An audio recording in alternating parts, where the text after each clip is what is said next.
Data Structures 101. I'm Jen Strong. I work in the web platform team here at Trainline as a web engineer.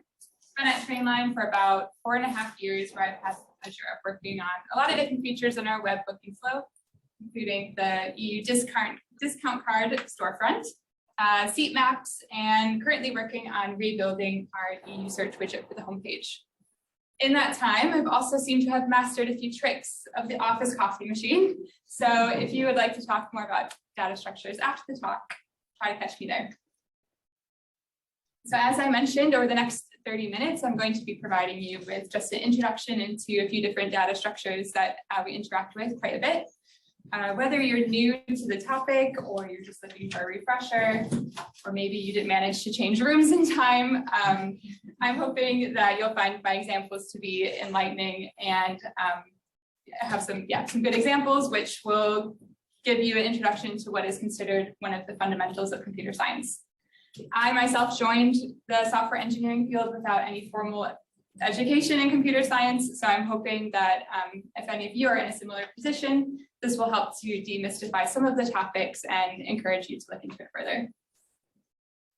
So very basic, just to start, what are data structures? If we take a step back and think about what coding is from a very basic point of view, when we're coding or working in software engineering, we're really just manipulating data.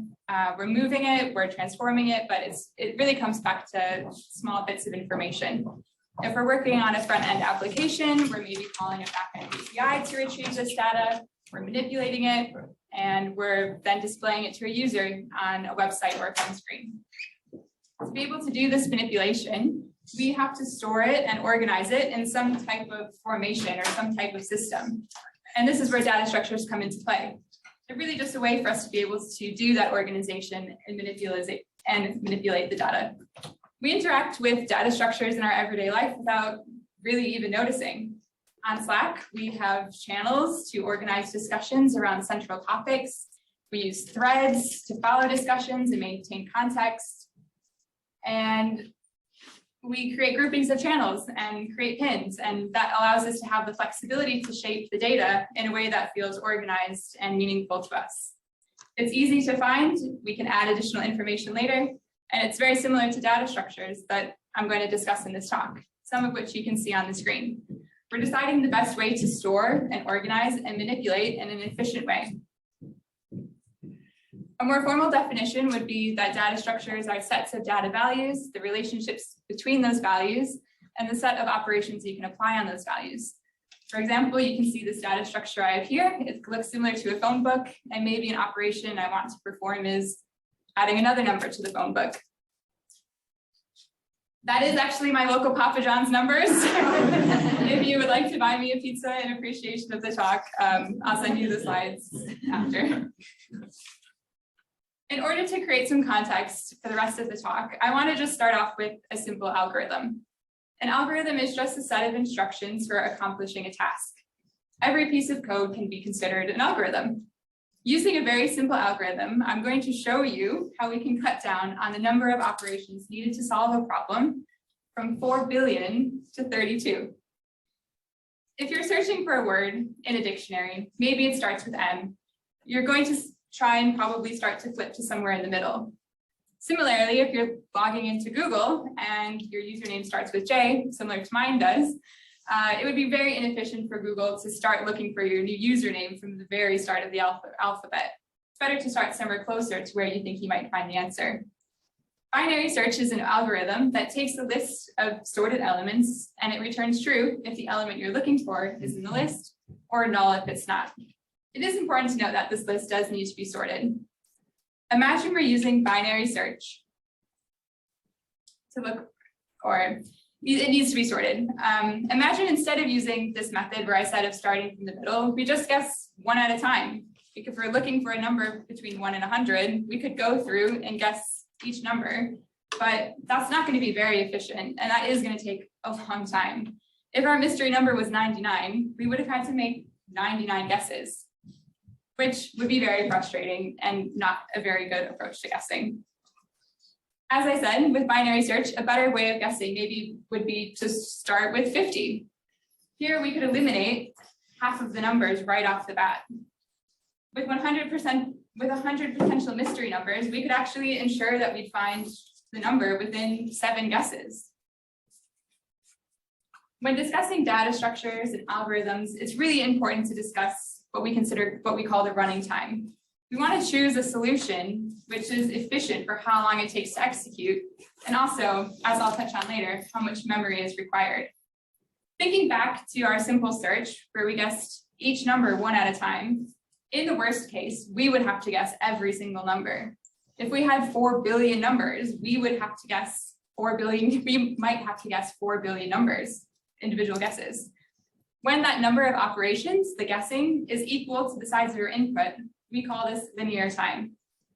By comparison, if we look at our binary search approach, where we started with 100 items, I said the maximum number of guesses was 7. If we increase it even more, the numbers goes down even more. You can see that we can save a lot of time. We can get some big savings from changing our approach. I have at the bottom here that the binary search time is logarithmic.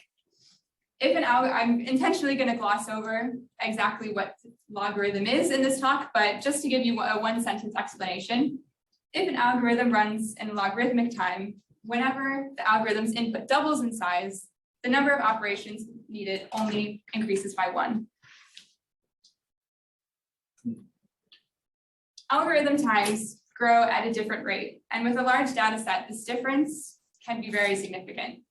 If we assume that one operation takes 1 millisecond to check, the difference between checking 100 elements between a simple search and a binary search doesn't really feel that impressive. It doesn't really feel like we're saving that much.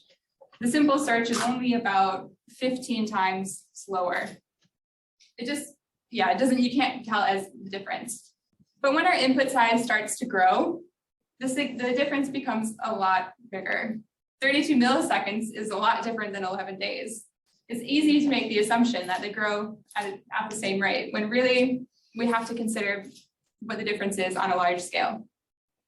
It's not really enough just to know how long it takes to run. We need to know how the running time increases as the input size grows. This is known as the performance of the algorithm. And how can we express that? Time complexity and space complexity, which I'll touch on next in an algorithm, are expressed in big O notation. This notation helps us understand how an algorithm's performance scales with the size of the input. It's a really important concept in computer science, and it's used to analyze the efficiency of algorithms. It allows us to make predictions about how the algorithm will perform as the input size increases. This is also called scalability. Knowing the scalability of an algorithm is important when choosing which algorithm best solves the problem at hand. It is worth noting that in general, when assessing the efficiency of an algorithm, we want to consider the worst case scenario. If you think back to our simple search example, where we were looking for a mystery number within a list of 100 numbers, we said that the worst case we'd have to guess is 100 numbers. In this case, the size of the input, which could be denoted as n, matches the number of guesses in our worst case scenario. This is why we've previously said that simple search has an O of n time complexity, also known as linear time. I want to stop here to go over just a few of the common time complexities that we can denote using big O notation. In constant time, which is the horizontal line, the growth of the input is constant. Or the amount of operations we need to run doesn't increase with the size of the input. With logarithmic time, which is what we demonstrated with binary search, it starts off, it doubles. We only get one more operation as our input doubles. So you can see that it starts a little bit steeper, but it does flatten out. With linear time, the number of operations and the size of the input are directly correlated, and we have that diagonal line. There are a few others. These ones we would consider quite good. Time complexities, there are a few more that are more complicated if this is something you're interested in. I had mentioned something called space complexity, which is similar to the time complexity. So time complexity was taking into consideration how long our function may take to run, where space complexity is more related to how much memory within the computer. our operation or our function takes to run. It's a really important consideration when choosing an algorithm. We can measure it in a similar way that we did to time complexity using big O notation. It's a really important consideration because memory is a limited resource, just like time. I want to stop here briefly just to touch on computer memory. It's essential to have a basic understanding of memory to understand why data structures work the way they do. Memory is the foundational layer of computing. It's where all data is stored. It's stored in bits and by extension bytes, which you may have heard of. The memory cameras can be thought of as a set of drawers. Each drawer can store a piece of data, and each drawer also has an address. A drawer can also point to another drawer, thus storing a reference to another piece of data. Each time you want to store a piece of data, you just ask the computer for some space, and it gives you an address where you can store that piece of information. Two basic ways of storing multiple items in memory are arrays and lists. As I was preparing for this talk, I was also moving, which is a combination I really don't recommend. Suppose I needed to create an app to track all of the tasks that I need to do when I'm moving. I can store my tasks in memory as an array, meaning that each of my tasks is placed in an adjacent cell next to each other. But what happens if I need to add another task to my list? The next memory slot is already in use. I'd have to copy my list to somewhere else in memory, where there would be at least 4 slots available.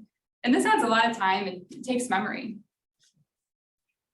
When we have a fixed amount of memory, we call it a static array. But by comparison, I could also look for a place in memory where I could maybe reserve some extra memory slots. I could ask it to give me maybe double the slots that I need right now.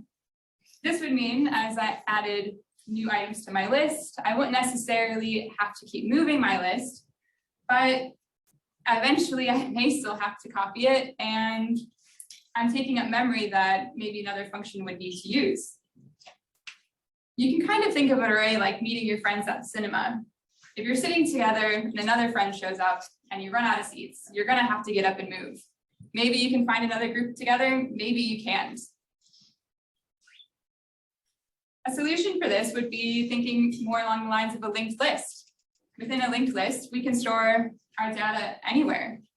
Each task we have has a node, or each task known as a node has a value property, which is the task, but also it has a property of the next address, pointing to what would have been the next item. This means that we don't necessarily have to store all of our items in the same place, and frees us up to put the items where we have space available. This makes adding items to my list really easy. I can just drop it anywhere that's free in memory and store the address with the previous task. This is known as a singularly linked list. It's also possible to have a doubly linked list, where in addition to the next property, we also have a previous address pointing to the task or the item in the list that came before the one at hand. Although this does require slightly more memory, it does mean that I can move forward or backward in my list. Thinking back to the cinema example, linked lists are more like saying, let's just all split up and sit wherever there's an open seat. That way, I don't have to keep moving. It may seem like linked lists are always the better choice, but depending on what you need to do with your data set, there are times where arrays can be really useful. Have you ever fell victim to one of those cringe clickbait articles? For example, 10 most dangerous homes in the UK, where you have to click through each individual page before you can see the #1 most dangerous house? Linked lists can feel like this when you're searching for a certain item in the list. You have to go through one after another, finding the previous address before you can find the one that you're looking for. In contradiction to that, or the opposite of that, would be arrays, which allow for random access, meaning if you have the index, you can directly access any element in the data structure almost instantly. You can skip straight ahead to the #1 most dangerous house without having to click through. Linked lists, on the other side, only provide us what we call sequential access, meaning to find an item, you need to go through each element to find the address of the next one, like our clickbait example. Accessing the element at the start or the end will be quick for linked lists in general because we keep track of the head and the tail of the list, but adding something in the middle will definitely require more time.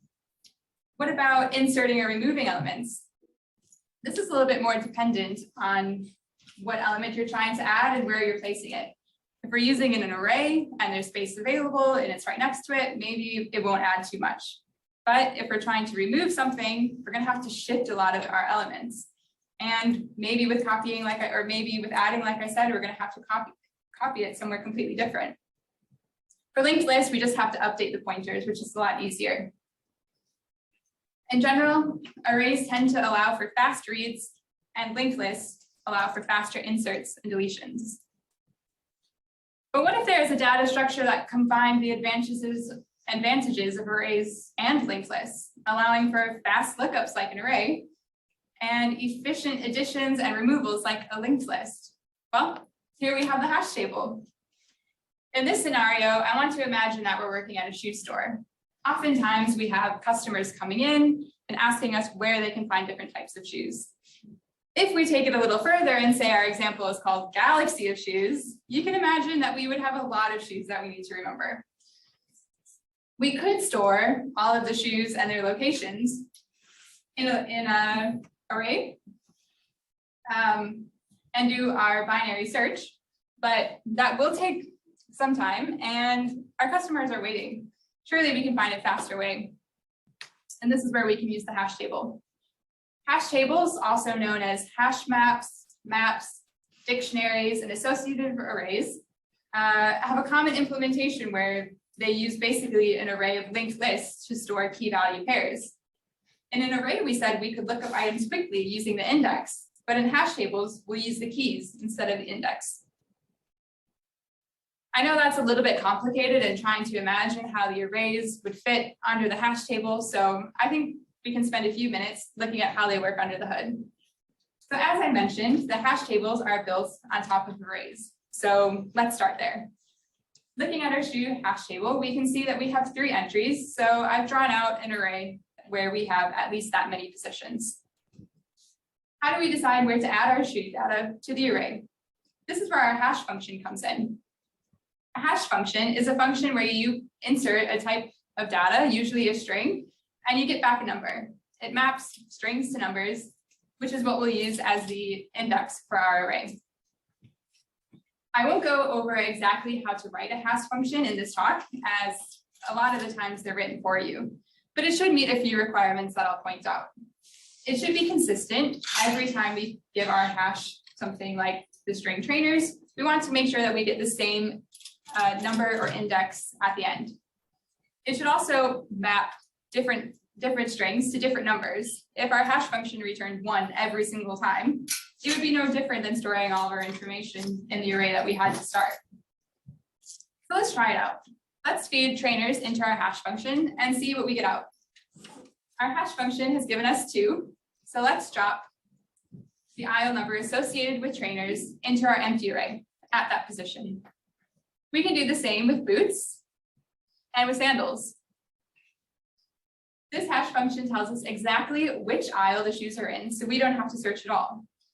Once the shoe is logged into the table, we can quickly look up which aisle it's in by feeding that type of shoe into our hash function and then reading the value returned to us.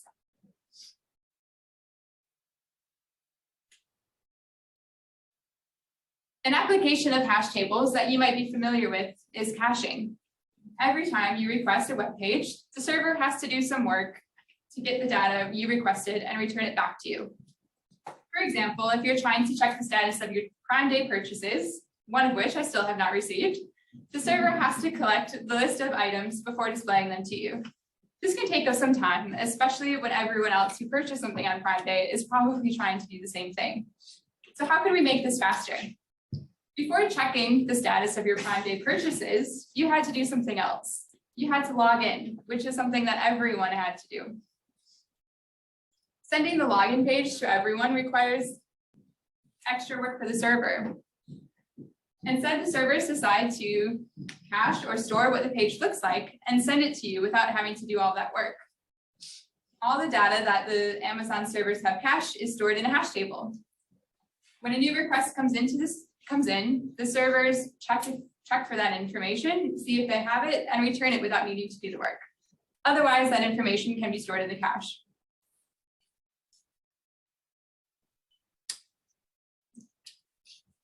The last data structure that I'm going to talk on or speak on today is a fun one. It's trees. Trees are a data structure consisting of nodes. Each has a value and pointer to a child node, which you can see on the screen. The first node is often referred to as the root, and the bottom nodes are referred to as leaf nodes or leaves. While we didn't cover graphs in this talk, a tree is a specific implementation of the data graph structure. One type of tree I want to touch on is binary trees. So let's go back to our binary search example. In that scenario, we were looking for a magic number and dividing up the possible options to find the magic and dividing them up to find the magic number faster. But let's think of another scenario. I know everyone here is really looking forward to the Tech Summit after party on Thursday. So let's try to go with that. When we signed up, we probably had to give some type of dietary requirement. And imagine when we show up to the event, we need to find the employee and find what their dietary requirement was to be able to give them a correct wristband. We could keep a long list of everyone who signed up and do our binary search, but people keep adding to the list. People keep wanting to join at the last minute, which is very annoying, and we don't want to have to resort our list every time someone joins. Is there a way that we could still find someone in an efficient way without always having to reshuffle or reorganize our list? This is the idea behind the binary tree. With each node, as we move to the tree, we put the smaller value to the left and the larger value to the right. Suppose that we're searching for Hannah's dietary requirements. If we start at Daniel, we can say that Hannah comes alphabetically after Daniel, so we're going to move to the right. I clicked the right button, not the left. We can say we're going to move to the right. From here, we end on Nick, who also who comes after Hannah. So we're going to do the opposite, and we're going to move the other direction. If we keep doing this, you can eventually find the node that we're looking for. And here you can see that we found our entry. Searching a binary tree on average takes logarithmic time, whereas this is the worst case scenario for sorted arrays.